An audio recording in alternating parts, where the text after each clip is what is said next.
The main event mama's bringing the heat. Talking life, love, and the wrestling beat. Step in the ring where the real ones meet. Mic in hand. Yeah, we on repeat. Yeah. Tag team champs of the everyday grind. Body slammed out, leave them behind. From the school runs to the grocery lines. Still got time to drop these rhymes. Late night chats over spilled tea. Wrestling moves in reality. Balance it all like it's destiny. Mama life is the legacy. Main event mamas, we run this show from the ropes. Welcome back to Main Event Mamas. We have a special episode for you today. We're going to be talking Tyra Banks. But before we do, I'm Kiara. I'm Kevlin. And I'm Tanisha. And you're now entering the sister chat. The trial of Tyra Banks. Mama's timeout. Hey.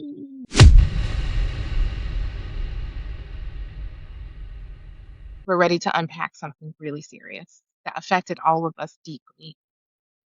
These allegations against Tyra Banks and her work on America's Next Top Model is something. I don't know if it was But it brought to mind deeply. You used a lot of words there. Sorry. Thank you for sharing. Anyway, as I was saying, maybe not Tanisha deep, but definitely me, because I grew up on that show. And I was not 12 when it came on. So that's another conversation here or there. But nonetheless, I think it's time to unpack this conversation. In 2020, a whole new generation finally learned and heard the theme song, Are You Gonna Be On Top? And then suddenly, there was all these thoughts and feelings all over social media, here and there. It's problematic. It's a problem. These girls were abused. And clearly, I had some other thoughts here. But I thought it was important for you guys to experience our side of the story so that you understand a little bit more about Tyra and also whether we think she did something wrong. So with that, today's docket is the people, aka the mamas, versus Tyra Lynn Banks.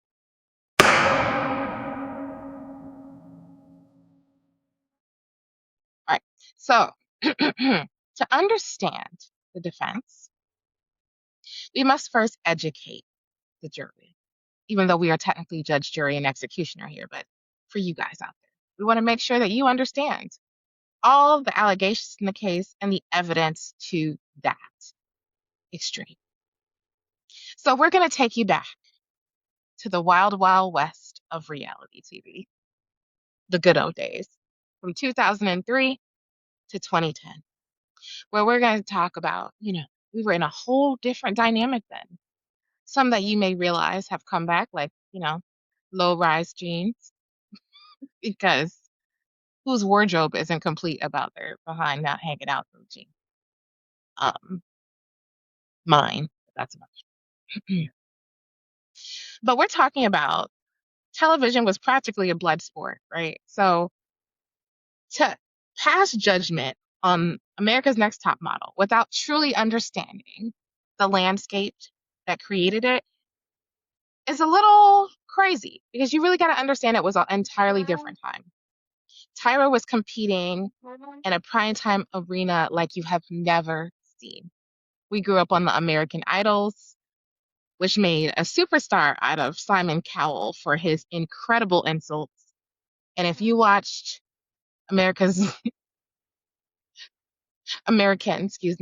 Idol, then you definitely saw those outtakes, those bloopers, those experiences where they were whole episodes on ridiculing people who thought they could sing on national TV. Then there was The Biggest Loser, a show that turned weight loss into a huge competition and potentially a humiliation ritual, depending on how you look at it. And then one of my favorites, VH1's Flavor of Love. By the way, I went to high school with one girl. That was crazy. Season 2. I ain't gonna tell you who. I have to go through my high school year to find out. But I did. And that was a treat for all of us to see her on that show after graduation. But that wasn't it. There was A Simple Life, The Girls Next Door. I'm not going to get into that one. Y'all can Google it. And even The Hills was happening around this time. So we're looking at shock and awe being money around that time. We're looking at the truth of the matter is that America's Next Top Model fit right into that landscape. So the prosecution will argue that Tyra wasn't just observing this industry. She and her team were architects of chaos who mastered these brutal rules to build an empire. Whew, that was a long first opening statement. How we ready to dive into top model land? I'm ready.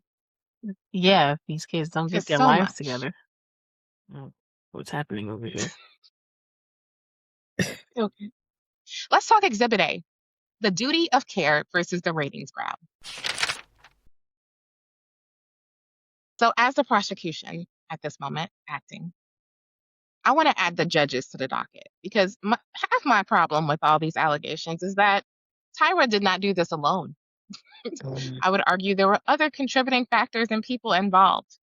Now, some of these people have distanced themselves from the allegations using the 2026 press circuit, but we're not going to let them off that easily at all. Because the truth were, they were in the rooms and we watched them say some of the things you would never imagine. So let's talk about Janice Dickinson. What do you guys remember about Janice? I feel like it was her job to humiliate. Mm-hmm. Mm-hmm. She was the What about Simon you, Cowell of Tanisha? the show. She was something. She was the Simon Cowell of that show, for Yeah. sure. And she had a voice and she said some crazy things. What about you, Tanisha? I feel like she was there for the shock value, for the shock factor, or the things she would say, especially to black girls. I ain't gonna hold you. 100%. She was a little out of pocket for that 100%. one. Yes. And, I'm never going to forget what she said to Takara when she was talking about Takara when they was going through judging and how she needed to lose 130 pounds. And I was like, she ain't that big. Like, and Tyra clapped back when she would be 30 pounds. And I was like, ding, ding. Like, that's crazy. She needs to lose her entire person and be the size of a 2 or 3-year-old. That's anyhow. Janice was one judge. Let's talk about Nigel Barker. He was the The flirt. editorial eye on the photo shoots. What'd you He say? was the flirt. He was a flirt. He's also still hot. Aging very well. Mhm. Yep. And then we have the J's because nothing is complete without the J. J. Emanuel and Miss J, who also, I would argue, had deep roles in making and shaping the experiences of the contestants on the show. When you think of them, what comes to mind? Who, the Jays? The J's, that's right. I feel like they were Tyra's right hands Okay. behind the scenes, or like it was like I felt like in her eyes they couldn't say anything wrong at the time. Now I'm pretty sure it's not that case, but you can tell that their relationship seemed a little bit different and organic versus the other two Mhm. judges. What do you think, Evelyn? I look at them as the originals. They were the ones that she originally asked to help with the show. And so I feel like Jay Manuel, he was the one that was, forgive me, say, kind of puppet in a way. Okay. Because I feel like he was the one that she could push him and get him to do things and say things that he didn't really want to do, but he wanted to stay on her good side, so he did them anyway. And I feel like Miss J was more or less the walk. She taught the models how to walk. Or I'm sorry. That was what he's known for. So Yes. So these are really important parts. And so for our audience at home, we want to let you know that our exhibits are coming from not just our experiences with the show, but 2 documentaries. The documentary on Netflix, as well as Dirty Rotten Scandal, which was on E, which is why we're coming to you a little later, because I wanted to make sure we dove into all of the allegations to be told here. All right, so when I think of the Jays, I think of early episodes when they were just so dramatic and exciting. It was the first time I had been exposed to people like that. Crazy, knowing that I was a city girl, right? But I never really saw different types of people around us. You know, we lived in the Bible Belt for a good period of time there. Even up north, it was very sheltered. So to me, there was glamour and a little bit of just sass on TV, stuff that you just didn't see in some of the other shows that I mentioned earlier. Now, the things that Jay Manuel is saying about being a little uncomfortable with some of his things, all that came later. But if we go back to just us watching the show, they gave as good as they got. Let's talk about those makeovers. How many times did Jay Manuel was like, "Why you crying?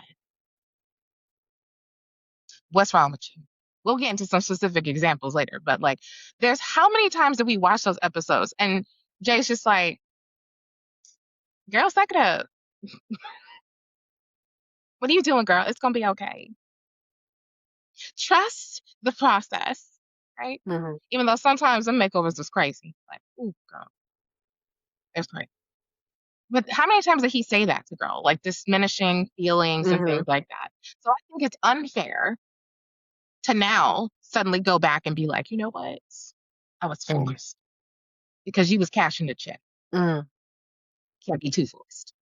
So, and then when it comes to Miss J, they got as good as they gave, I feel like. And I really feel like if you watch the episodes, you see this. How many times did he criticize people's walks? Girl, he told Shandy that was one of the worst walks ever in the history of his life. Like, all of these things were true, according to him. Like, and this is an expert giving you their expertise critique. So I just want to say at this point, the court will find that during 18 cycles of participation equals complicity. So you no longer get to distance yourself in this episode. You get to experience right along with us because I feel that y'all have the same kind of guilt in a way that Tyra does because she didn't put words in your mouth. And also, I would argue that we need to add Ken, the producer, to this piece as well because he knew what he was doing. He knew what he was doing. But again, I want to take you back to the fact that this was during that time period where mean sold. Because how else was Simon Cowell like the top thing, period, for the longest time? All right, so let's take you to the Shandy incident. Do you remember this part? Mm-hmm. yes, When they were in Milan on the episode called The Girl Who Cheated, because they really leaned into that storyline. And the documentary revealed that Shandy was blacked out. This was a documentary on Netflix. And yet the crew filmed her in a fetal position for a teachable moment that Tyra later exploited on her talk show. So this was a whole experience. And so I want to take us back to that time when we watched this episode because I remember this one. This one we saw the preview the week before. They had been setting up the storyline. This was cycle 2. Mm-hmm. They had been setting up the storyline since day one because all Shandy did talk was about her boyfriend this, her boyfriend that. Mm-hmm. But I want to dive into this a little bit because I think there's more to say about this incident than what is being the narrative being that Tyra's wrong, Tyra did this, and Tyra did that. So let's stop here for a second. What stood out to you during this moment of the show? And I also want to tell y'all we went back and watched the episode, so it wasn't just the past speaking. Well, So tell me, Kevlin, Oh. what stood out to you? what stood out to me was the fact that all the other models were there and involved as well. This was a group effort. It wasn't just her. But also too, I think that she was complicit to her own demise in this situation. I don't think it was as, I don't think she was as blacked out as she claims. Okay. What do you think, Tanisha? Well, you know what? Two things could be correct. She could have been blacked out because she did drink 2 bottles of wine. And who really knows how much else she had to drink? In the hot tub, not in the hot tub, before they went home. Who knows? I don't know. But what I can tell you, in that hot tub scene, you were doing a lot. No one was forcing you to kiss that man. No one was forcing you to be in between that man's legs. The moment you kissed that man, you knew you were about to cheat. Or you did cheat. Like, your boyfriend was not in your brain. He was out the way. And one thing I do know, those people didn't stop you either. They was like, girl, that's on you. That's, you the one who was telling us about your man. Why do I need to remind you you have a man? But I think, didn't she also say something about like it's been weeks or something? She had all this, she made a statement saying she had all this built up or frustration or she was sexually frustrated. And it was just like, well. Yep. And one of the asides. Right. That's what she did say, right? So it was like, she said all these different things. And then somehow now, because you got caught and your man wanted to leave you, all of a sudden, it was a coercion. Because if I looked at it correctly, while you laid in that bed, your hands were definitely wrapped around that man's neck while you were making out with him. That it looked like that you were trying to stop it or say no. Matter of fact, everybody was kissing people and leaving. You know what I'm saying? It was, I went to a women's college. I'm trying to tell you, we had some nights where it was very fun. Choices were made, good, bad, or indifferent. Choices were made. What I think, though, is like you said, multiple things can be true. We always have the value of hindsight. Once you do something, you're like, ooh, should I have done these? And I think what made this particularly devastating is that he had to see it on TV, right? We had to see it on TV. You had to revisit this entire thing. And the truth is, we weren't there. So I can't say whether you were happy to be there or not happy to be there. But the way the camera footage showed, it did look like you were a happy person in that moment. And right after, like many of us, when we drunk too much, we get hit with the oops, I should not have done these things. And that I love my whoever and not this person I'm currently kicking it with, because in the moment I was feeling stressed or whatever. So here I want to stress the importance of accountability and the truth of what a victim is, because I also feel like it put the guy in a bit of a situation too, right? Mm-hmm. Did he know that you didn't want to do this? Right. Did you tell him no during any of these interactions? I just thought that was a dangerous part there. Is like, you're saying this was assault. There's always two sides to every story. And in this case, we have the benefit of footage. So I just think it's a lot more complicated than just, I said it and it is. And I think it's unfair to just take one side of the story this way. Because yes, you have your experience. He has his experience. The other girls on the show had their experience. But what I want to talk about is whether we think the producers had a responsibility to step in. Let's debate that. I'm going to say no. You know why? Because this was also in the time frame of challenge, real world. Oh, that's right. Road rules and the challenge. Real world was around that time too. Mm-hmm. And they were doing a lot. No one was stopping them. I remember those episodes too. So why should they stop you because you had a man? Now, do I think that they went a little extra and like exploited her situation? Yes. I don't think we should have got the phone call of her man. But at the same time, at the end of the day, like you said, this was something that was taped. So he was eventually going to see it. So now what you're saying, and when he sees the edit, now it's like, Those two things do not add up to what you had told me. And now he has to revisit. And how many times does that happen on reality TV? Like, where it's like, this is what happened, and then you go home and y'all watch it, and suddenly this is not exactly how you said it. And now you have to rehash it, be angry, be upset, be all over the place. Now, do I think Tyra was a little wrong the next day to have that dinner? Kinda. I was like putting salt on a wound already. Like, let me help you out. But I also get that it's supposed to be a teachable moment because it's also, girl, you're going to have many temptations out here while you out here being a model. You have to learn how to control yourself. And if you don't, well, these are the consequences that are there for you to say. But I don't know. What you think, Kevin? Some benevolence.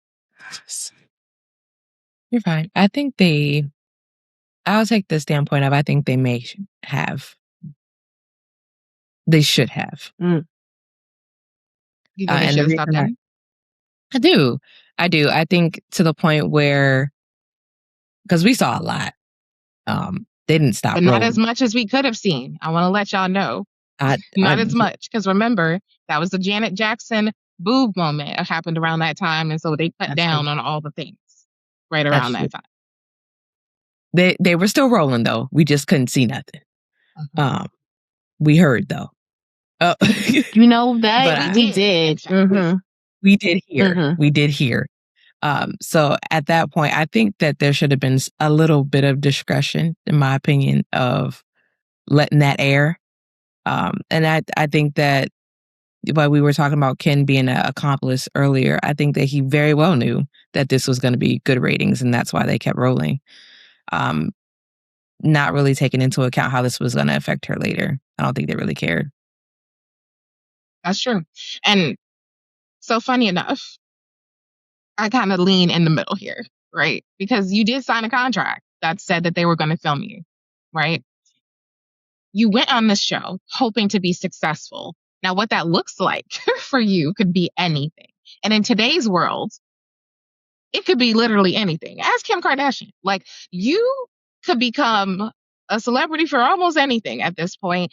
And part of the appeal of the show was to be a model, but also just to launch your career, right? And to be known. Now, this is not something you want to be known for, admittedly. Mm-hmm. Could it have been different if she decided to own it and be like, you know what? I made a mistake. I think so. Sorry. Mm-hmm. And that also, like, again, two things could be true. I was too inebriated to make the decision to have consensual sex. But at the same time, I did, and I shouldn't have, and he shouldn't have, and we shouldn't have. You know what I mean? Like, it can be, all of these things can be true. However, if you look at it with the hat of the show, how highly rated was that? I bet it was pretty high because we were talking about it forever. I remember talking about it in school. I remember talking about it with friends. I remember us watching the episode after.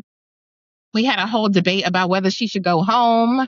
Like, it was like, that was like a 3-parter. You know what I mean? Like, we sat there and we were engaged in it. And it's unfortunate, but the truth was, it was a ratings moment. In today's world, I think we would have to be cognizant of like what this might mean for them. But in old school, nobody cared. Ask the people on Real World. You remember some of these people who were out here drunk, doing some crazy nonsense, getting arrested, hitting their roommates, like, and they had it was all part of that. I remember a lot of that. It was all part of that. Mm-hmm. So I'm like, I understand that there's definitely a lot of layers to this, but I want to go back to what was said last about the exploitation on the talk show. Now, this is where I don't like what Tyra did. Like, the things that happened on the show happened on the show. But to bring Shandy back and to embarrass her on TV anyway is kind of crazy. That was kind of crazy. Like, I'm going to bring you back out here on this talk show where I'm physically speaking to you. And you're saying you don't want to see this. but then you show it anyway, and then you have the audacity to ask me why I didn't watch it? Girl. Now, and she was wrong. Ty was wrong here, 100%.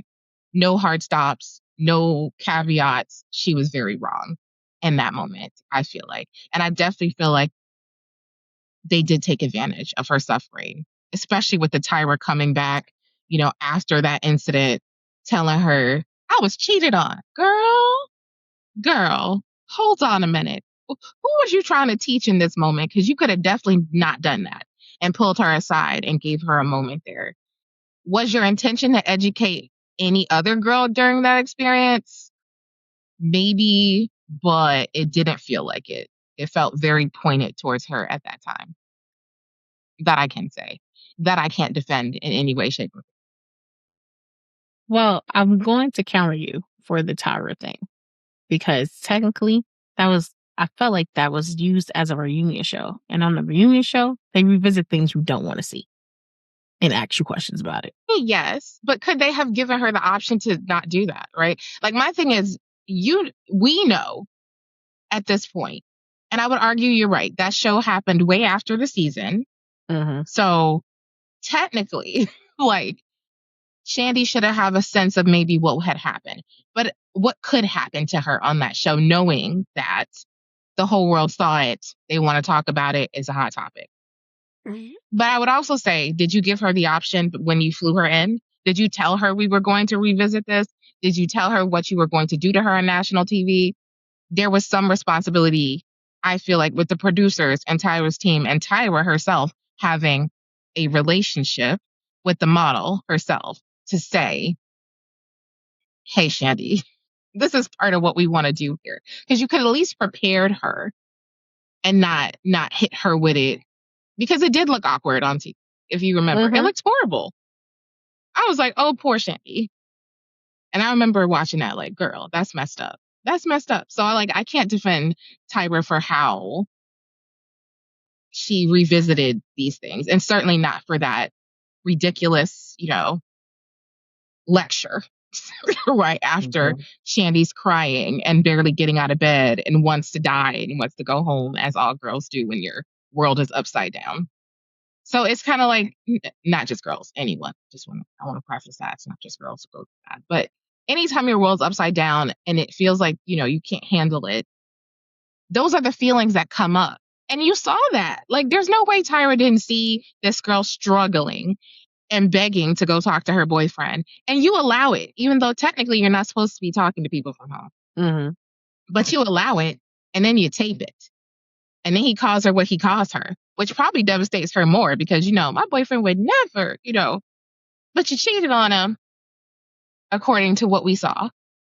So, like, allegedly, if you will. Is it really alleged? So, I mean, like, it's not alleged. I feel like there's enough proof to she has her own story. That's why I said by allegedly. She has her story. We weren't there. We just saw it on TV. So, allegedly is where I go with that. But yeah, I hear you. You could say it's not alleged based on the footage. So I just think, I hear that we have 3 different perspectives about it, and there's nothing wrong.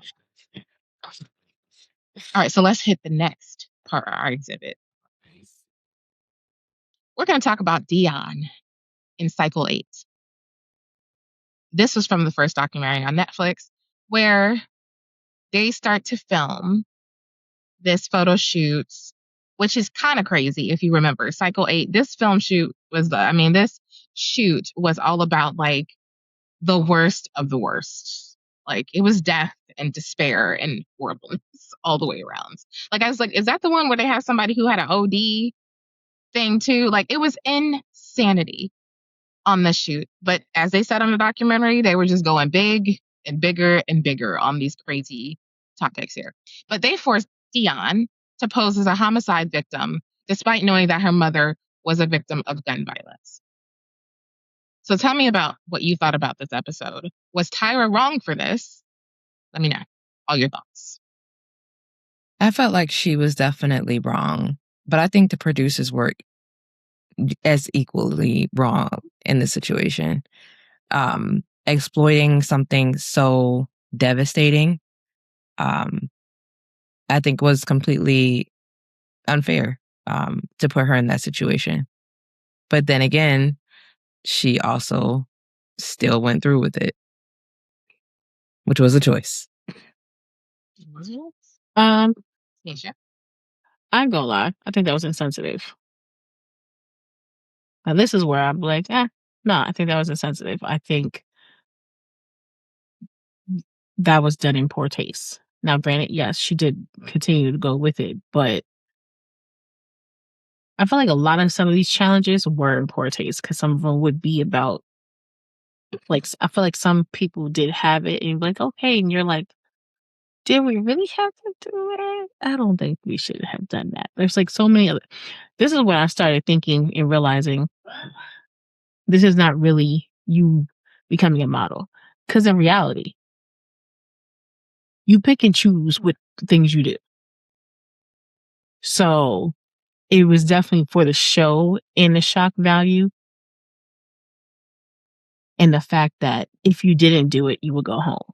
That would be a reason why you didn't go home. So then it'd be like, well, then I need to do it. Because I know we're going to get into the other person too, because that kind of blew me off too. And that's when I would say Jay Manuel is not innocent. But I just don't think this one, I would be like, nah, that was too close to home. And knowing what we see, you have choices. Now, granted, I have to remember too, this is back then. So maybe back then they didn't have as many choices. So everyone had to be like this. And, you was considered fat if you were a size 6, 7. And you needed to lose more weight so you could fit in your 3s and your 4s or less. So I'm going to say that. That is what I feel. So Dion, I kind of get what you guys are saying here, right?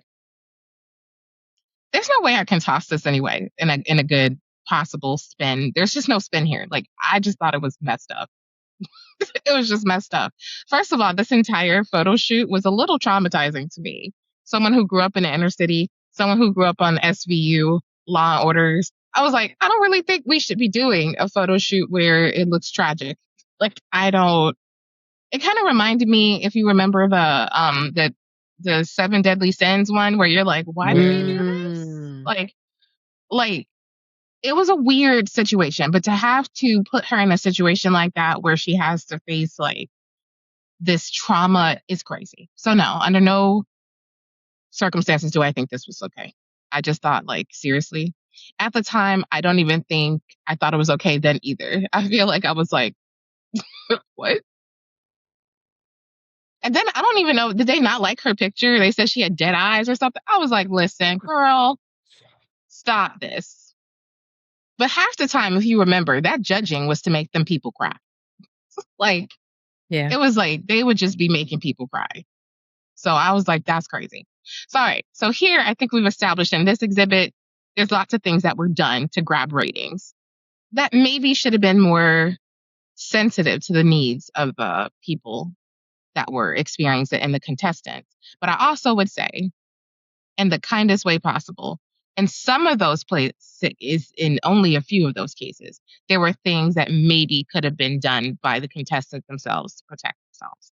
But when you're on a TV show, all of it goes in the air, right? All right, let's hit up Exhibit B. We're going to talk about psychological torture because I learned some stuff in the second documentary that I don't even know if y'all know yet. So here we go. Did you know that the show itself employed a psychologist, for 2 to 4 hours pre-casting sessions to find out about these contestants' childhood traumas? Now, you would think it was to help them to, like, deal with the show itself, the experiences you might have being away from home, the high stakes of it all. But then they used these like sessions to producers to help trigger them on camera, according to the second documentary, which I was like, that's the craziest thing I had ever heard. Then models were deprived of sleep and food. Rules included no cell phones, books, or open windows. And most insanely, The models were told that they needed to shower together to like save, like, I think one model said maybe to save like water or whatever, or to like be more environmentally friendly. But the crazy part was the rule was if you were in the bathroom alone, or if the bathroom stall, or if you were in the shower, you were not supposed to be filmed. But there was a little bit of a red tape, or a little bit of a loophole rather, where if there was more than one person, you would be taped anyway. So I was like, essentially, you just had no privacy, like none. And forcing people to shower together is kind of crazy.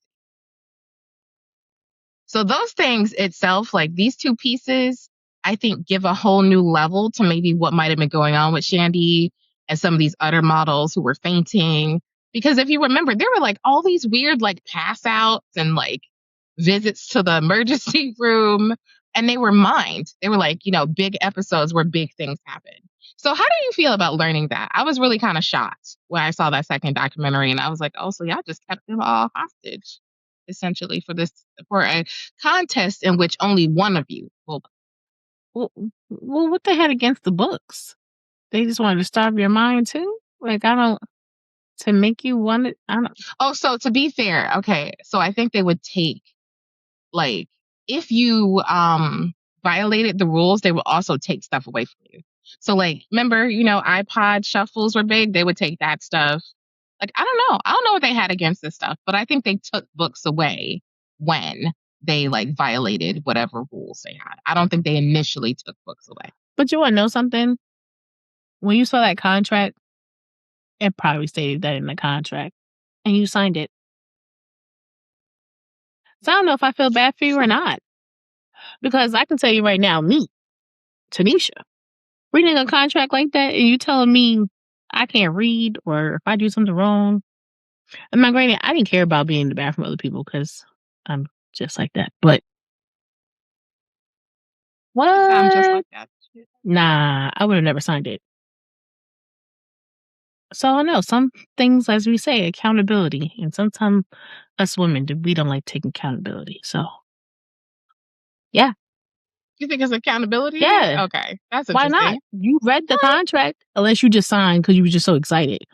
But I mean, you could sign because you're super excited. Like, it's a huge opportunity. And I think a lot of us probably wouldn't even have cared not knowing what you would get subjected to. Like, when you're young, think about this. We were 18 and 19. Do you think I read all the contracts we were supposed to read?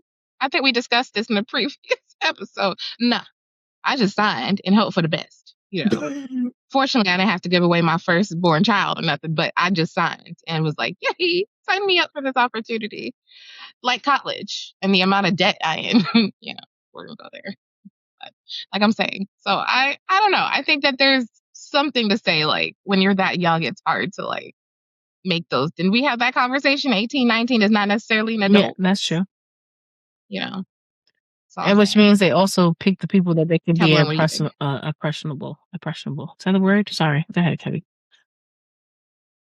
Wait, what'd you say? Impressionable? Oh, I said it right now because I wasn't saying it right before. Impressionable. Okay, crazy word. Okay. I think all in all, the whole purpose behind the show was to show the ins and outs of what the modeling industry was behind the scenes. And I think a lot of that does happen behind the scenes in terms of the, you know, them not allowing you to eat certain things. They don't allow you to do certain things. And I think that they were trying to give them the real experience that a lot of the models back then went through. Do I think that they should have, you know, read the contract? I'm sure they didn't, if it was even in there. They didn't know what they were going to be subjected to. Again, they were young, they were excited, they just wanted the opportunity, and they probably would have done whatever just to get the chance to be able to be America's Next Top Model. It was, you Do you know, want to be on top? it was the thing, you know? And you got to think about the social economic backgrounds that a lot of these, you know, young girls came from. They would have did whatever in order to get that opportunity. So, Right, wrong, or See, indifferent, I'm right? I'm right. gonna beg to differ because maybe Okay. that would be right for the first 2 maybe 3 or 4 seasons, right? Because they did cycles like in the same year. So I may say that. But how many seasons did this go on? At some point, 20 something. you knew what you were getting yourself into. Yes, I definitely think later seasons. I would argue I would give you the benefit of the doubt till probably about season 10. And that's generous because I feel like I feel maybe like about season I 3. feel like See, I don't know I feel because like season 3 was with Eva and Yaya, and and Takara. I mean, that was a really good season. So I was like 3. I might hold out hope for the next 4, that's what I was 5, 6 saying. seasons I was that things saying could be to better. 4. I'm not gonna give you 5 or 6. I'm gonna say 1, 2, because we don't know when they actually recorded it and then put it out. And then we also don't know when they really recorded season 3 or 4. So I will give that first 2 years, they probably didn't know. But 5, 6, 7, 8, 9, all the rest, you watched it. You knew what was happening. So I don't know. Okay. I think it's tough, like we just talked about. I think, though, however, when you go on reality TV shows, you are going to be subjected. Like, think Love Island now. Like, they take you away from your phone. Like most of these, Love is Blind, the stuff that's still going on to this day, there is no contact with the outside world because they can't risk you spoiling the show, right? And so even like a lot of these ones which are competition shows, you still got to be holed up in a hotel until the entire competition is over so that they don't know that you didn't win or da da da da da, Mhm. right? So some of that is just part of the course for the situation. But did you have to keep them without like open windows? What was they gonna do? Like, a lot of these houses and stuff were pretty gorgeous, right? So I'm like, I also think there's something called like, there's that experiment where they put you in that room. Like, I feel like there's like elements of psychological torture for sure. But I also think that safety precautions are going to be taken when you're doing these shows. And they are likely in the contract to a certain degree that there will be maybe not the specific things that you're going to go through, but definitely that, you will be taken away from your everyday reality and be subjected to this and contracted to this until this is over. So it's not fair, but I think some of this is reality TV, period. Now, this whole mining childhood trauma thing, that fell over the top. I'm like, that information should have been used to examine how they would be successful in this type of environment, right? Like, will this make you crazy? Can we have a psychologist on hand if you're going to have a breakdown? Like with Shandy, I would have put her in with a psychologist immediately during that episode. Like, I feel like that's when having a doctor on the show or some kind of counselor would be a good thing. Especially because a lot of times there was cat fights with girls. Remember, there was like all this tension on Eva's season. She was the mean girl. Like, it was ridiculous. So it's like, yeah, that's where I find it. There were some things that could have been done differently here. All right, so now we're going to talk about Jada. So Jada was forced into a shoot requiring her to kiss a man who openly stated he did not like Black girls. Despite her discomfort, she was told to deal with it or face the consequences, like we talked about. Get kicked off the show potentially or whatever. Mm-hmm. And the court asks, who owns the line when your career is at stake, especially on a show like this? So is this another situation where Tyra failed these girls, or are there some extenuating circumstances and there's blame to be found other places?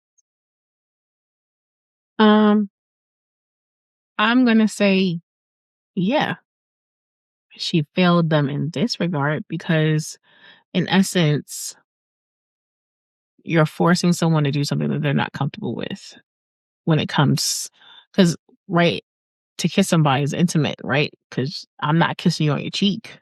You want me to kiss you on your lips, and you already are like abrasive to me, like, all for a shot, all for a picture. I don't know. I think it's kind of weird because I know like that seems more realistic of what something you would be doing in a modeling or acting or however. But I also feel like she could have probably said, you know what, forget it. I don't want to do it. I think that's where it's teetering the fence. Because at that time, yeah, like if you didn't do it, 9 out of 10, you were going to get cut. You were going to go home. Because you spoke up. Because you said you didn't want to do it. And they're like, well, in the model industry, if you don't want to do it, you get cut and we don't get to do whatever. So I feel like that could have been a teachable moment. I don't have to do something I'm not comfortable with. I definitely think this was a tad bit of that psychological torture we were just talking about.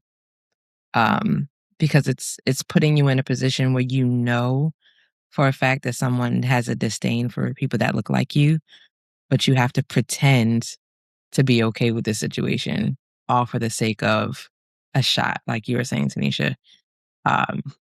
It's one of those things where it's like, how far is too far? I am gonna beg to differ this time. This time I'm gonna say Okay. I don't know if I think that's the case. Because as someone who has worked in corporate America many times, I have worked with a lot of people who didn't like Black people. And I've had to to get jobs and get through whatever I need to get through at the time. Now, when I think about that, is it fair? No. Did it have to happen for me to get what I wanted? Yes. Sometimes you're going to be in situations that are just incredibly uncomfortable. And in this case, it's kind of crazy, but you don't I think what they were trying to teach them is you can't control this aspect of your job. So if you are on set where the client pays for you and your time and your hours to be here on a shoot, and you meet the other model and you don't like them for whatever reason, or they say some racist nonsense to you for any reason, is that your moment to act unprofessional? Or do you just get the job done? So I think that's what they were probably trying to teach them in that moment. And as someone who has lived that side of it, it sucks, right? But I'm a little vindictive. So I would have kissed the mess out of that boy. And then I would have hurt his feelings. Because don't call me, text me. I don't care that I changed your mind about Black women. I understood what Tyra said when she was talking after that point, and she goes, well, you should just make him be make him eat his words because, you just give him the kiss of all time. I'm a little vindictive that way. So I could see me feeling like that too. But I also understand feeling like, why am I putting myself in this situation? And I think at this point is when you have to decide what you're willing to do. So I would say yes, I might have to go home. No one wants to go home, but do I want to do this?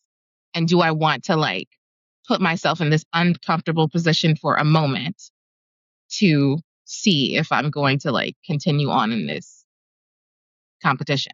So I see what you guys are saying and I understand it, but having had to live through it, again, wrong, right, and different, it's not right, but it's the world we live in. Being Black women, you're not everybody's cup of tea. People don't like you just because they see you, right? They don't like you because they hear you. We get hate online just because we're online. There's all sorts of negative comments in our socials because people just want to say negative things.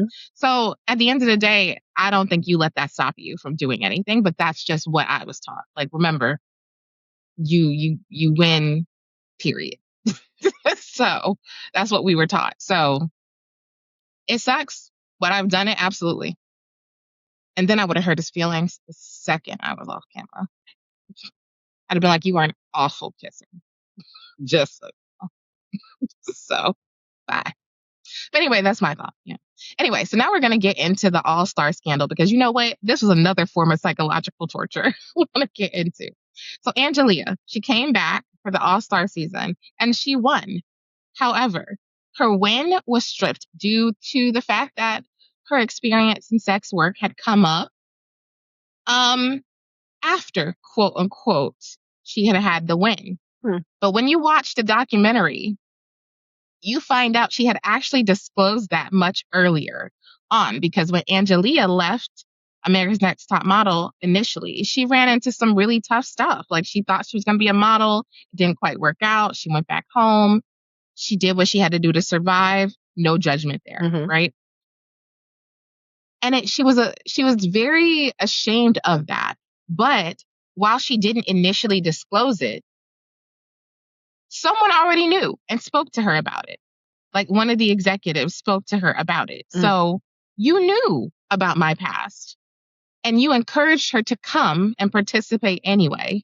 And then she wins and you bring her to New York to tell her, yeah, we're going to have to take that away. Like, that was a heinous thing to do to somebody. Like, that is awful. But I would move That's Not Tyra's Fault. I was like, that sounds like a network, a casting, legal situation. Because you do run into that too. So that's the other piece of doing these network shows that I also want to move to add to the court, is that ultimately, just because you are in charge of the show, you're not necessarily in charge of the show. Like, you have bosses, they have bosses, and they have bosses, right? So you're just one peon in the little chain, even though your name is out there and you're going to get the money and it is technically your concept. But you have to have people who are willing to work with you, which means you got to play ball. So even if Tyra wanted to be like, I'm going to make her my winner, legal could have been like, now you not. Because remember, there's things that they won. So you also have partnerships that you have to preserve too. Do you want that leaking? So say Angelia gets announced the winner, and then her little past comes out because somebody sends a picture somewhere, and now she's on, New York Post and New York Times and Entertainment Weekly and every single thing ever that is going to come down on the show. Now, there's a way to spin that for goodness, but you can't control how sponsors are going to react to those things too. So I would argue, like, it sucked. It was heinous. If I felt like the person from casting should have done more due diligence before she put her in that situation. On the other hand, she also had an opportunity to get more face time in front of the camera, more opportunities to gain some notoriety. So, I mean, it's a toss up for me, but at the end of the day, like, that felt really awful for her. Even though she did, make the decision to do what she did, it's not as though it was hidden and then you guys did what you did. Like, that was crazy. That was like one of the worst parts of watching that second documentary, was like, geez, you invited me to come back. You found out what I was into. You let me go through it. You let me go through all of this all over again for the second time. I win and you snatch it away from me. And you erase me from history. Crazy. And you give it to Lisa, but that's another story. So I'll come back to that. What do you ladies think? I definitely think that it was something terrible to do to somebody, especially when you knew ahead of time. I think honestly, I feel like it was kind of done on purpose, because I think obviously they're doing in that series of type of shows, they do things for ratings, right? And I think that if you knew ahead of time and that she had the possibility of winning, even to invite her back to the show, why put her in that position if it wasn't for the gain of the show in some way? I think it just goes back to them not really caring how they treated these women or what they put them through. Anything for the likes and shares. And I mean, obviously it wasn't that era yet, but anything for the ratings. No, there was some likes and shares at that point, I think. Okay. Because the All-Star season was later. They definitely knew what they were doing. It was almost like, in essence, like trying to give people who are trying to change their lives, who are acknowledging who they were and they trying to do better for themselves. It was like to knock them down a peg. That's how I look at it, right? Because, like you said, Kevin, have her come back and then let her win. And then once she gets there to collect what she told was like, nah, sorry. That's a little slap in the face, because then what was the point? And I think for people who may have looked at it that way, as who come on the show for like trying, like you said, like when we talk about it, like people, the girls who were coming on there, clearly, there are some that were good off and some who were trying to just change their life and try to get out of the situation that they were in. So this is like a slap in the face. That's all I look at it. Just a slap in the face, like, And then it discourages others to think that they can probably do it too. All right, so let's get into Exhibit C. We're going to talk about the marketability double standard because I've been waiting on. In season 6, they pressured Danny Evan to close her gap for marketability. I remember deeply. She was beautiful. She ended up winning, I believe, that season, as a matter of fact, if I'm not mistaken. I believe she won. But there was this huge back and forth about her not wanting to close her gap, right? And them going back and forth with her, like, to the point where they were like, you're going to go home if you don't close this gap. Like, we are not going to, like, continue trying to push you because your gap is going to stop you from getting work. And we feel this is the best interest for you, which is insane. Mm-hmm. Because later on, just 10 cycles later, they added a gap to some other girls. Like, during the girl's teeth during the episode, like, they put her into the dentist chair and they did that. And this is also, I think, the same around time they had Shannon. Was it Shannon they pulled all her teeth, making her look crazy? I forget who it was, but my God, that looked like torture itself. I don't like the dentist on a good day, but to have a marathon surgery that Danielle was there for and held her hand for and she was in pain for, and then to have Danielle go through that anyway, there's something to be said for. What do you guys think? I mean, unfortunately, that was the times back then. I know it did kind of like, because we all have like a little gap. So it was kind of like when Tyra was like, all they're going to see is this and da-da-da-da-da. And I was just like, but if we're encouraging other people to embrace their beauty, why can't that be beauty? But like I said, once again, that was in that time frame. So they had a vision or a picture what beauty was. And if you didn't fit that mold, you needed to change yourself so you could fit into that mold. So, I will say, I wish she didn't do it, but I understood why she did, right? Because she closed it. She only closed it a little bit, right? I know it was a little bit at the time, but I mean, even she eventually ended up closing it all the way later. But like it was a little bit. It was a little bit at that time. But I actually, too, with her doing that, they did come to an agreement. So I think that was nice because not everybody comes to an agreement. I don't know. All right, Kabla, what you think? I think that it was definitely something where I think it takes into account later on that they added a gap for someone after making it such a huge deal for her, like a make or break. Either you do this or we're going to send you home. And then for them to add it to someone else later that doesn't look like her was just, that was something to be said. And I do think that in that instance, I think that Tyra failed her in that instance, because how do you do that 10 seasons later and then make it so, oh, this is a wonderful thing to have something for you to be so different. She was different. Why was that not acceptable at the time? You know? So it's one of those things that just make you wonder, was it just that it wasn't the standard, or was it something deeper to that? Well, I will say that I get what y'all saying, but let's think about it now. We're doing, what's that, like 2-3 years later? The dynamic was starting to change. So the standard of beauty was changing. And that's when it was like, oh, well, being different does make you beautiful. Versus when she was on in that cycle, everybody had to be the same. So being different does not make you beautiful in this industry, unfortunately. And so that's why I'm gonna say that begs to differ. I mean, listening to it, like, yeah, it's kind of crazy, like how you like put a gap in somebody a couple seasons later. But like I said, the landscape was starting to change and so I get it a little bit. Yeah. So that's exactly what I was gonna say. So here's my issue with this a little bit is that, again, the same thing you said, things change and things evolve, right? So during Danny's season, they had that CoverGirl contract.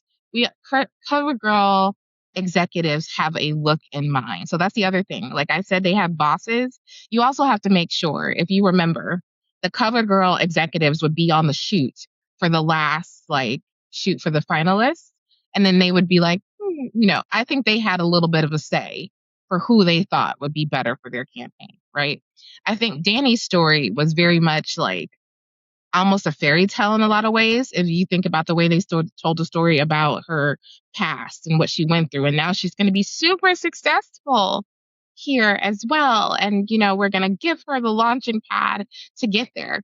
And I feel like Tyra might have thought in that moment, by closing her gap, she was giving her an opportunity, similar to what Shannon, by fixing her teeth, she was giving her an opportunity that she didn't have previously. Because according to what they knew about standards of beauty and what was acceptable at that time, these two could have been, top models at that time, except for the teeth of it all, right? So I'm like, I get it. I think the problem came in is when Danny won and she didn't quite see that level of success she was expecting. And it becomes, why did I go through this for nothing, right? And I'm going to argue a little bit about that a little later. But at this point, if you think this is the only thing holding me back and I do it, and I still don't see the level of success that I was expecting, you're going to be angry. And if you remember, they left Danny when she left the show, she no longer was known. She had one name for a while because she didn't want to be marketed as Danielle or whatever at that point, because she didn't want it. She wanted to get rid of her ties to top model. So I think I understood why she did it. I also think that things change, but I can also understand this double standard. So this one, I don't feel it is as egregious of a situation. I can't really blame Tyra for this at this point, because I'm the truth is, while it probably felt like she didn't have a option, even Danny's mother told her, why you trying to keep it? She was like, you can or you can't. Danny's mom on the phone was giving her daughter the same kind of advice we were thinking of at that moment. Do you want to stay or do you want to go home? Because it's up to you. And you know what's at home. So up to you to decide. Should she have given her a third option? I don't think so. I feel like that actually is a teachable moment, right? For you to say, do I want to do this? Especially knowing that later she closed it. So that's the other piece of this. You closed it later. You could have widened it, I guess, if you wanted. Potentially, I'm not a dental expert. I have no idea. But if you really wanted it back, you could have. All right, let's talk Exhibit D. This is where we get into the fun stuff. The race swapping shoots. Okay, so the prosecution in this point is going to present this as evidence of systematic racial insensitivity from Tyra's part. Human identity was treated as a fashion accessory for several photo shoots. The Got Milk, Cycle 4, race swapping shoots, where people had to embody different ethnicities through darker makeup. African, actually Indian, not Native American, but actually Indian, from India. And then I think it was Hapa in Hawaii, the petite models were painted in shades to represent mixed race heritage when they were Mexican and Greek, or Egyptian and Morocco. And then Grace Jones, the Michael Jackson of it all, we have seen it multiple times where people are put in blackface and other makeup to make them darker or to embody different ethnicities. Was Tyra insensitive for this? Was this a terrible thing for fashion and people and humanity and Black people at all? What did you take from these 4 incidents? But it actually happened more than 4 times, so I'm not going to get into all that. I mean, at first, I ain't gonna lie, I wasn't as sensitive to it as people have made it. Actually, I'm not as sensitive to it as we were making it seem. I think it also taught them the beauty of other people, if we say it that way, right? Because to me, it wasn't excessive, right? Especially when they did the got milk. That was such a beauty tribute to women of different shades, races, things of that nature, and actually seeing the beauty of who they are. The Michael Jackson one, I thought that was actually kind of cool. I ain't gonna lie. I mean, that was, because it was actually wearing his clothes. I thought that was kind of cool. Technically we can sit here and say Michael was black, not black. Who knows? I mean, it's complicated. It's complicated. But I think for me,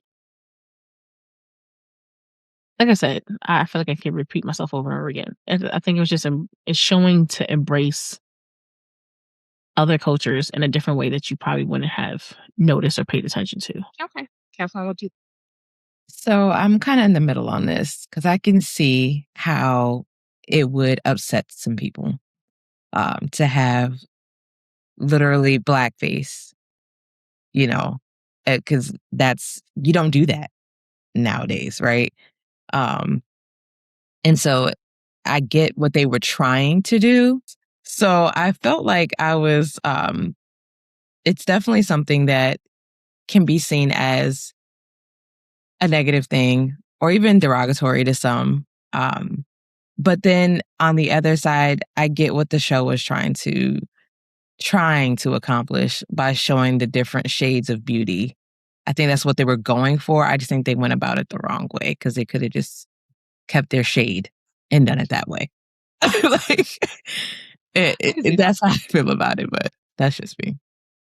Yeah. I mean, I will tell you the same thing. When I first experienced this cycle, or it didn't even hit anything for me. And I think it's just because the way I grew up, that wasn't one of those things that we just took to heart as the worst thing. And I think I didn't learn about how bad that was and the history of blackface until I got much older and understood it. Initially, though, my thought was very much like you guys, like, oh, that's cool. I really love to see. I felt like I was exposed to different beauty. I felt like I got to see different cultures in a different way. Even when even as we go to cycle 13, even as we go to the Grace Jones of it all in cycle 2, that was new to a lot of us who did not know as much about fashion. Yes, ultimately, I agree it is problematic. It is racially insensitive. But I would also argue, did Tyra think it was insensitive at the time? Or was she kind of like us, I think it's a really cool concept. Was anyone raising any concerns about it on her team? Didn't really seem like it. Jane Manuel said he didn't like it, but did he actually voice that to her? Did any of the models voice any discomfort? So if that man was 10 as I don't know what. Okay. Anybody who tans their skin to be a little darker cannot say anything about it being distasteful because clearly you are not confident in yourself. Second off, back then, in our time period, that wasn't, how many jokes were made? The time, everybody wasn't overly sensitive like they are now. So I just want to, True. But I feel like I needed to add that. It wasn't a huge deal to me at the time. It wasn't until I was older and I was exposed to the history of blackface when it became more of an issue for me. I really wish they put that Got Milk episode back because that was actually one of my favorite photo shoots because the kids were there and they were so freaking stinking cute. And I just was like, this was kind of cool. Now, admittedly, a lot of those photo shoots, people didn't do a great job on. Some of the crazier they got, sometimes I didn't do good jobs. But I definitely think, and I didn't bring this up during the psychological torture of it all, which I feel like I needed to add one more thing to that level, is that they also didn't choose the best picture all the time. So often I remember watching the episodes where they would be like, that's not my best picture. And the models would push back. And then the judges are like, how do you know? But it was also brought up in, I think, both the documentaries that sometimes they did not choose the best photo, which I'm like, that's crazy. That's crazy. Like, you definitely shouldn't have done that. To the hard work and a testament of what these girls were going through is to reward them for that. But there are some other pieces here I wanted to bring forth. And so the documentary highlighted that Hapa or Hapa, I'm sorry, I'm saying it wrong, is a specific Hawaiian term for half Asian and Pacific or Islander descent, which to show entirely misused. So that was one of the problematic problems about that photo shoot. And then I said that nobody mentioned that they were uncomfortable. I want to correct that. Xiomara was very uncomfortable when she was painted to look like Grace Jones because they had to make her skin much darker. And as someone who is a darker skinned female, that, I mean, admittedly, I understand reservations about it, but you didn't often see people who looked like us, who were a little darker in media. So maybe that's why I was kind of just excited to see some shifts. But again, totally understand why people would have problems with it. Do I feel like this should count as a strike against Tyra? Not necessarily, because at the end of the day, she might have had the same thoughts we thought at that time of like, I mean, I'm trying to show you something different, something new. However, if Xiomara really expressed her feelings in cycle 2, then we did know that there was some pushback earlier on. And then obviously, when you're doing a show like this, you need to do your research, right? So you want to make sure, there should have been some conversation about that, about blackface at some point in this cycle of the seasons or on her show later. She revisited a lot of things. Why not revisit that as a conversation about what you were trying to accomplish and why you did it? And ultimately, she did not do herself justice on that first documentary on Netflix because she seemed very defensive and very like, I did what I did and unapologetic. And I don't know if that was just the cut that we got, but it did not make her look sympathetic. So with that, listen, I do want to acknowledge there's a lot of problematic things that happened here. But I also think we must acknowledge that ultimately, Tyra's show was a launching board for many successful women to reach new heights of fame. I want to talk about the fact that there are some contributing factors here. Tyra was the first Black woman to have a global Job or Not series. She didn't just break the glass ceiling. She built the building, provided the blueprint for every diverse competition that happened after that, right? Which is completely different. Her show was not a love show, right? Her show, I felt like, showed diversity and people of all different sizes, shapes, racial backgrounds, sexualities. Like it was the first time you really saw people put across the board on your TV. Even Isis being the first transgender person on that show. So with that, there's also, like I said, some contributing factors, and that Tyra attended every single editing session, according to the second documentary. So to say that you didn't know what was happening is a little crazy. The fact that they considered her a control freak, listen, is a bit jarring to me because there are other men who are doing the same thing who are not getting the same level of heat. Why is it that we have such high expectations for somebody who ended up being a trailblazer, right? Like, she played by the rules of what was acceptable and interesting and popular at the time and created something that was replicated in countries all over the world that is still probably happening to this day because it was such a popular and exciting show.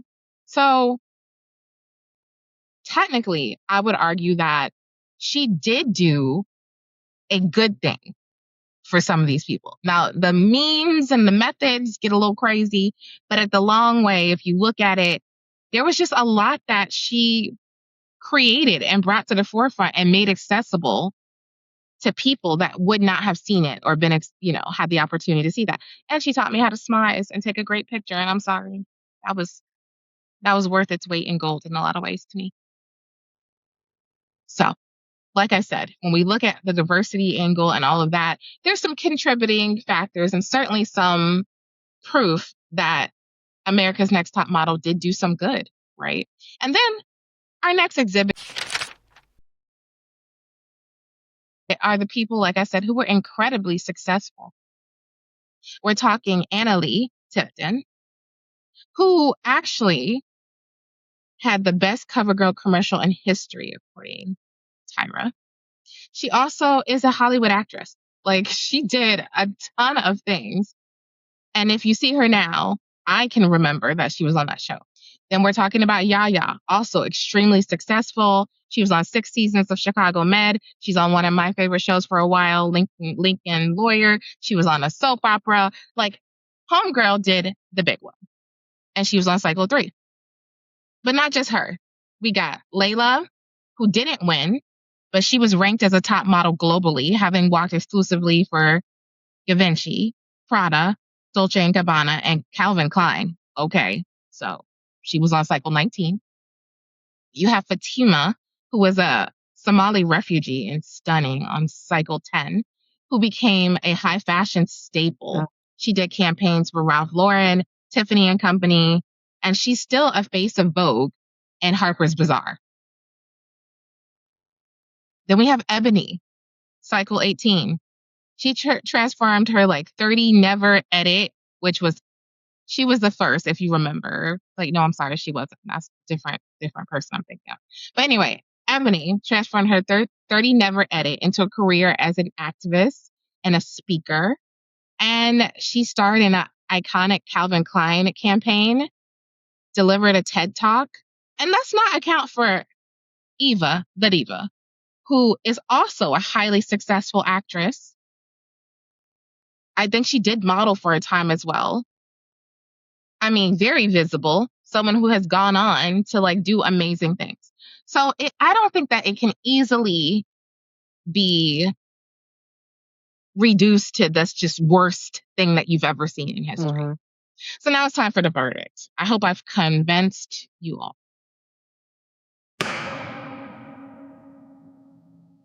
of clearly how I feel. But I think we can establish the fact that Tyra Banks is ultimately a little guilty here. Yes, I've given you some contributing factors to her defense about why, it wasn't all horrible.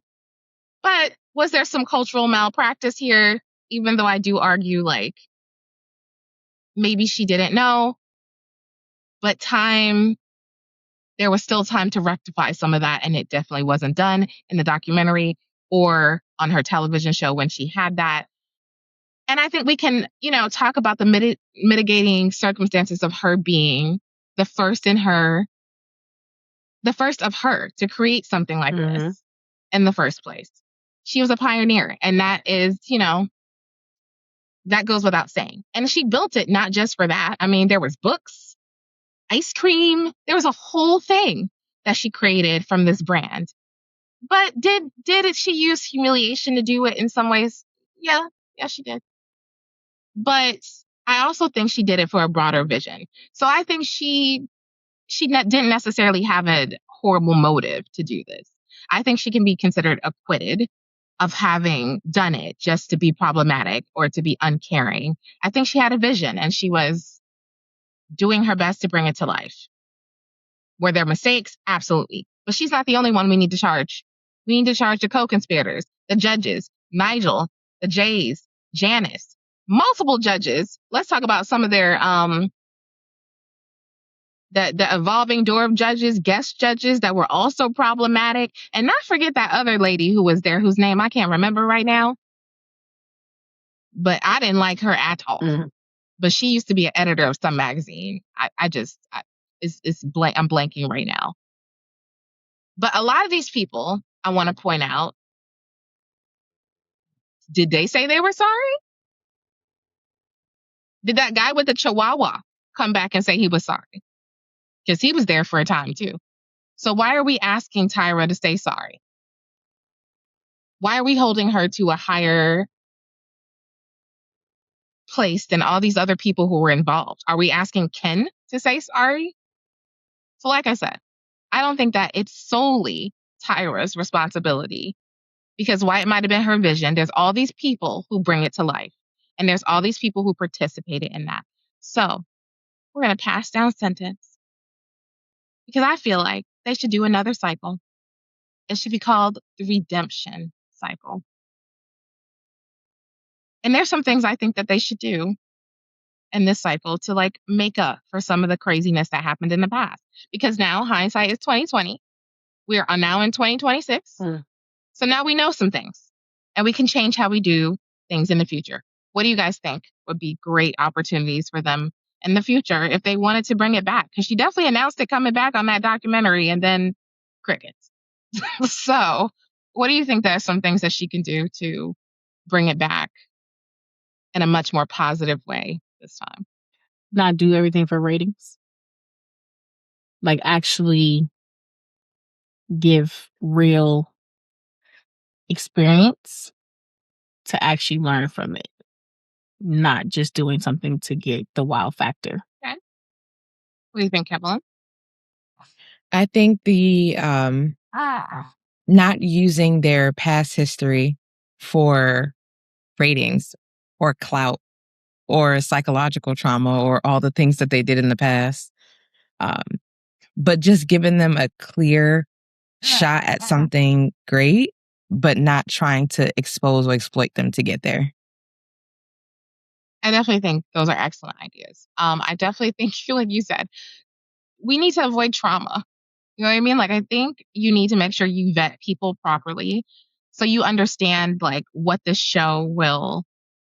how the show will affect them the best you can. You can't always account for that, but you can certainly do a better job than what they did. And not put them in positions where they're doing photo shoots that can be triggering. Or if you're going to do something like that, making sure there is somebody on staff who is available 24/7 to provide kind of counsel and guidance with how to handle kind of the pressure. I definitely think that then there needs to be some kind of training on what the fashion industry and how to actually break into it. Like what you need to know. Because I feel like you learn a lot of lessons throughout the show. But did she really get into some of these lessons that these models could take with them when they left the show? Maybe not. Maybe there was a way to impart some knowledge or some skills or some information with them. I'm sure you have contacts. Maybe you know someone who might want to work with them, or maybe you don't. But you can certainly provide a little bit more guidance than just letting them go on their own at the end of using them for financial gain. Now, I disagree about the ratings thing because I want you to be successful, girl. So, I mean, you need to figure out what you need to figure out. But I think you also need to let them know what you're planning to do. Because I feel like if the way that reality TV works now, that does not hurt your ratings. Ask the people on Love Island, Love is Blind, many of these kind of shows now, they go on it knowing full well what they're going to get into and still going on it. I don't think that you're going to get people who don't want to come. I think ultimately the legacy of Top Model is that it was such an amazing opportunity. The photo shoots were my favorite part of every episode. The judging, not so much. The daggone tests, not so much. But the photos were my favorite part, and that's what I look forward to every single week. And I believe they had that website up. Every single week you could go and click through and see all the pictures that were taken. So that was my favorite part. And then I think you need to be ethical with the judging. Like you can be fair, but stern. You don't have to necessarily be Belittling. evil and make people feel awful about themselves. I definitely think there needs to be a conversation about weight and what that looks like because we're in a whole different fashion industry. So I feel like there's a lot of things she can do to make this better. Lastly, Tyra, just between you, I think you need to give a real interview. I think you need to talk about the vulnerability of it all. Being the first comes with a lot of responsibility. No one is going to be perfect. You can absolutely acknowledge that mistakes were made all across the board. Do I think the judges right now are milking that a little bit? The J's of it all? They're milking that a little bit. And everybody's trying to throw blame on you. And I think that's ridiculous. But I do think you do have to own your part in it all and want to do something better. You just don't announce it to come back without having significant changes in place that acknowledges the things that you've learned in the time that has passed. So with that, court is adjourned because we have absolutely passed down judgment. How do we feel about this ruling, Kevlin and Tanisha? I agree. I agree. All right, with that, we want to thank you for joining us today on Mama's Time Out, the Tyra Banks trial, or the trial of Tyra Banks. Either way, we want to remind you that you can hit that subscribe button and that we talk wrestling most of the time, but not all the time. You can follow us for pop culture. You can follow us for parenting, adulting. You can follow us for true crime too, because we have Aftermath. But this is your opportunity to hit subscribe on whatever you're listening to us on so you can get it all, because you never quite know what week episode we're going to talk about. We also remind you that you can listen to us, and where can they listen to us, Tanisha? So you can listen to us on iHeartRadio, Apple Podcasts, Pocket Podcast. I don't know where it was going with that one. Pocket Podcast, Amazon Music, Amazon Audible, Spotify, and YouTube Music. And then, of course, you can also follow us individually. Me, Tanisha, at Tanisha_MamaPod on Instagram and on TikTok. Kiara at Kiara MamaPod. No underscore, no space on Instagram, Facebook, and TikTok. And on X, you can find her as Content Vixen. And Kevlin, you can't find her, so don't look. She's still in our protection program until we deem worthy of you guys having access. Some reduced, limited. We're vetting people. Tough like that. So that's what it's like to be the baby sister. Like, no, we're not sorry. So also, we want to remind you that you can follow us on TikTok, on X, on Facebook, on Twitch. And with that, we want to say we're not new to this. We're so true to this. And this was Main Event Mama's Time Out. Peace out. The Main Event Mama's bringing the heat. Talking life, love, and the wrestling beat. Step in the ring where the real one's me. Mic in hand. Yeah, we on repeat.